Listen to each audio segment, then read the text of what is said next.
Parsha in the Sefer Dvarim, and we're actually making progress as we're now started the Hebrew month of Elul at the moment, so Chodesh Tov also, because it was only just over the last couple of days, and Shabbat Shalom in advance. So I saw an amazing message with regards to the Parsha, very more detailed, longer Dvar Torah in of its own, but I think it's definitely justified for this to be this week's Parshat Shavua message also. So we know that Parshat Shoftim, famous Parshats over there, let's say urges us to guard our senses. Now, this week's Parsha contains obviously many different mitzvot, both new and let's say re-spoken by Moses concerning the establishment of a just society in the land of Israel, Eretz Israel. Now, the Sefer also contains a variety of laws pertaining to the protection of the Torah from an encroachment by those who might try and weaken its authority. For example, we see in this week's Parsha a rebellious elder or a haughty king. Now, the great commentator, the Sforno, explains that majority of the mitzvot, the commandments found in Parshat Shoftim, are actually directed towards leaders of the nation themselves, because their conduct has such a powerful influence on the rest of the people. For obviously, naturally, we want it to be for good, but also, unfortunately, it could potentially be bad also, that we see, unfortunately, all throughout Jewish history. Just shows. So what better way to start the Sedra than with the commandment to establish a just judicial system, with the Torah stating, judges and officers shall you appoint in all your gates. Actually, that is in chapter number 16, verse number 18. Now, the great commentator Rashi is going to inform us that we also learn out from this, let's say, introductory verse, that the Torah is commanding, the Torah is giving us a specific command, let's just say, in of its own right, to set up courts of law in every city of Eretz Israel, with intention for cases to be judged locally and therefore speedily. Now, obviously, ideal world, we want this system which is being advised here inside the Parsha to be running in Eretz Israel. We have so many beautiful cities, Baruch Hashem, in the country, and we hope one day, Bezrat Hashem, it will be. Now, one of the biggest problems that is apparent in the contemporary world, let's just say, in fighting crime and running cities efficiently, is that there exists a tremendous backlog of cases. That we know that from all over the world. Sometimes it can take many, many years even to establish something. In Jewish law, in Halacha, the trial would take a maximum of 2 days, with a verdict reached within this short time period. Now, the judges, the Shoftim, were of course both righteous people, tzaddikim, obviously, and experts in Jewish law, in halakha, and they would hear the case, discuss it, and then come up with a verdict, a judgment. No pushing off the date, no appeals. Now, according, I think, to great Rabbi Kaplan, he is actually going to say that this system was very successful at installing a sufficient level of fear amongst the nation, whereby they would not commit crime due to the efficiency of the judicial system.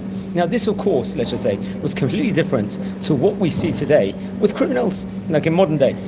Unfortunately, there's obviously a lot of repeat offenders also, using some of the, let's say, the sluggish or even corrupt systems present worldwide to their advantage in order to try and cheat society. So what the Torah is ultimately telling us is to appoint in every city these shoftim, these judges and officers, in order to avoid this obviously backlog of legal cases in which a city or society cannot function properly, which is a problem nowadays. So there's a natural question will come here. Actually reading this excellent Dvar Torah from someone named Daniel Sandground, who wrote this a number of years ago. He learned in the same yeshiva as me. So a natural question to ask is, if the Torah is simply trying to teach us a law to appoint these judges and officers in every city, then why does it use a specific language of b'chol sha'arecha over here, in all your gates? Why say the word gates instead of the word cities over here? Now, the great Mefarshim will bring down a variety of reasons for the specification of the words gates in the verse itself, respectively. Now, to begin with, the most obvious of these, the Bet Din, the local court, used to be located at the gate of the city, with the obvious benefit, let's say, of installing a sense of fear and warning of people, both living and visitors entering the city, in which they would immediately see and realize that there's a strict judicial system in place. In other words, as to say, a clear message of to people, do not misbehave. Obviously, it's like a massive deterrent when it's like that. And it's also a deep Kabbalistic idea hidden with a verse, in which we are told to appoint judges and officers in our gates. Now, it's interesting to introduce, as I say, this idea a little.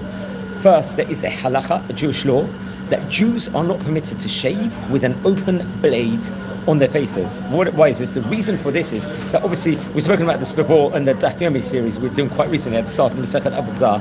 The reason is that pagans and other idolatrous sectors used to cut 5 points along their face as a form of worshipping idols. In order to completely distance ourselves from, let's say, this disgraceful activity, we therefore do not pass an open razor blade across our faces, as we are also going to be unsure as to what exact 5 points of these faces these were.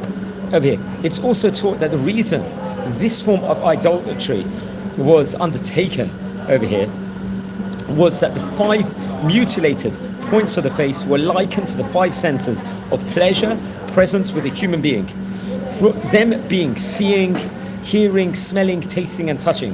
Now, by causing pain with these 5 senses in mind, the idea was to try and, let's say, lessen one's sensory pleasures or do away with them completely in order to serve the idol better. Now, fragments of this concept obviously are still found within various modern religions such as Catholicism and Christianity, whereby there's nuns and priests quite unsuccessfully try and refrain from sexual relationships, deeming them as evil, let's just say, in of its own, they would say. And in more extreme cases, they have been known to cause physical pain, such as whipping to themselves. Just to note that this is one of the vast range of similarities found between pagan practices and those of Christianity and Catholicism.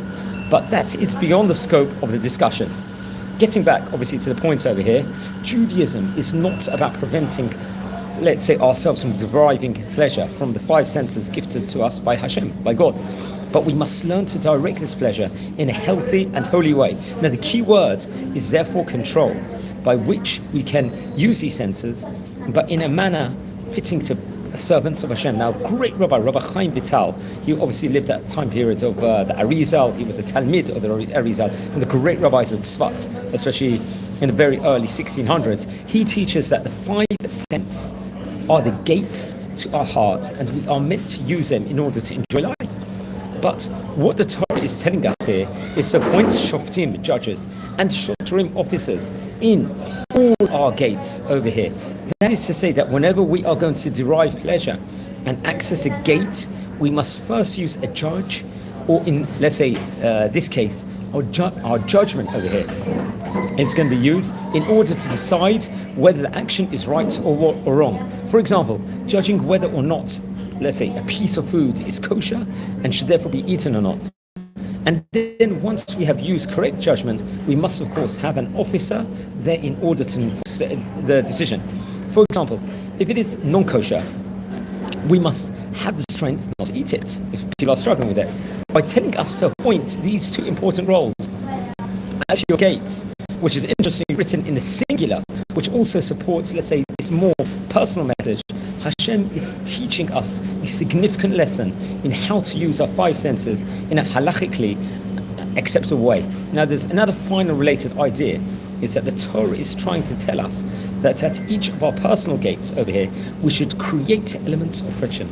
Every opening and organ in our body is a place, let's say, where the Yetzer Hara, the evil inclination, can invade, and it is up to us to put barriers over our ears that we do not hear, let's say, the bad speech, the evil speech, over our eyes, so that we do not see, let's say, inappropriate images, and over all other areas which can potentially corrupt and distort our service to Hashem.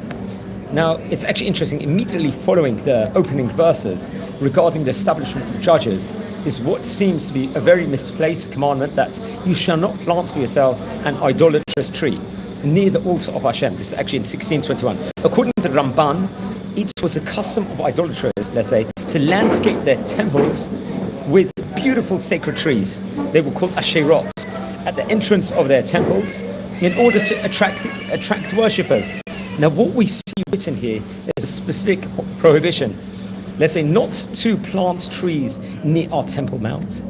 So as discussed above, the Torah usually prohibits any activity which imitates in any way the actions of idol worshippers, with the aim for Hashem to distance us completely from idol worshipping in all forms. Now the Talmud in Masechet Sanhedrin, I think on page number 7b, questions the juxtaposition of these two topics found in these opening pasukim verses at Parshat Shoftim. The appointment of fair judges with what is found here, the prohibition of planting a tree near the Temple Mount. So what is the connection between these two? What has planting trees got to do with appointing judges? Now, what is it? It's like, according to the answer given in the Gemara in Masechet Sanhedrin, it teaches us that one who appoints an unqualified judge is considered as having planted an Asherah on the Temple Mount. So how is this so? When one conjures up an image, let's say, of an idol, the natural tendency is to picture, let's say, Buddha, the Christian cross, or other idols, let's just say in itself, because these are distinct figures of idolatrous worship. When it comes to a tree, however, there is no visible difference between a tree being used for idol worship and just a normal tree. This correlation also exists with the appointment of judges. At face value, the difference between a proper judge and one which is corrupt or unqualified is not visible. We therefore learn from this juxtaposition of the verses that the severity of appointing someone who is unsuitable to judge is so high that it is related to what disgusts Hashem most, avodah zarah, that's something, idol worshipping. We therefore learn that we are, let's say, equally responsible as appointees over here of these judges as the judges themselves, and this mutual responsibility is seen in the world today, with populations having to take blame for their appointments of power as much as the government of diplomats themselves. For example, let's say, unfortunately, this actually article was written about 16 years ago, but we're trying to destroy Hamas at the moment in Gaza. So he writes at the time, those who appointed Hamas, or previously the Germans who voted the Nazis. Another similarity that the author of this heard was that just as a tree branches out and grows, so too idol worshipping always breeds into various forms of immorality, which can also branch out and negatively influence others. This also evidence amongst, let's say, a bad judge whose poor judgment has the potential to breed a society of criminals, or one whereby the innocent are convicted of crimes they did not commit over here. We therefore must learn to judge all decisions at both personal and national level with careful consideration. I heard this amazing in-depth Dvar Torah from Daniel Sandground. I think he's based in England at the moment, and he was learning in a Torah academy called Yeshivat Orsoneach in England. I wish you all fantastic Shabbat, Parshat Shoftim over here, and check out all the other Parshat videos we've done over the last few years. We're doing it every single week. Wishing you all a Shabbat Shalom. Take care and a fantastic day. Thanks for watching, everyone.